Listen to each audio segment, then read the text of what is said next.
টাঙ্গাইলের ঘাটাইলে অন্তঃসত্ত্বা নারী জাসমিন আক্তার জিমিকে পিটিয়ে হত্যার অভিযোগ উঠেছে স্বামী মনির হোসেনের বিরুদ্ধে। শনিবার ২৯ জুন রাতে উপজেলার সন্ধানপুর ইউনিয়নের মায়েরধারা-চালা গ্রামে এ ঘটনা ঘটে। নিহত জেমি মানাজি গ্রামের প্রবাসী জামাল হোসেনের মেয়ে। তাদের সোহান নামে ২ বছরের একটি পুত্র সন্তান রয়েছে। এ ঘটনায় ঘাতক মনিরের মাকে আটক করেছে পুলিশ। পুলিশ ও স্থানীয়রা জানান, ৪ বছর আগে মনিরের সঙ্গে প্রেমের বিয়ে হয় জেমির।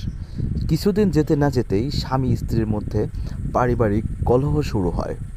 শনিবার রাতে কথা কাটাকাটির জেরে মনির জেমিকে এলোপাতাড়ি মারপিট করলে অসুস্থ হয়ে পড়েন তিনি। পরে রক্তাক্ত অবস্থায় পরিবারের লোকজন জেমিকে প্রথম ঘাটাইল উপজেলা স্বাস্থ্য কমপ্লেক্সে নিয়ে যান। সেখানে তার অবস্থা অবনতি হলে ঢাকায় নেওয়া হয়। রাত ২:৩০টার দিকে তার মৃত্যু হয়। ঘাটাইল থানার ভারপ্রাপ্ত কর্মকর্তা ওসি মোহাম্মদ আবু সালাম মিয়া বলেন, অভিযুক্ত স্বামী মনিরকে গ্রেপ্তার করা হয়েছে। মনিরের মাকেও আমাদের হেফাজতে আনা হয়েছে। এ ঘটনায় আইনি ব্যবস্থা প্রক্রিয়াধীন রয়েছে।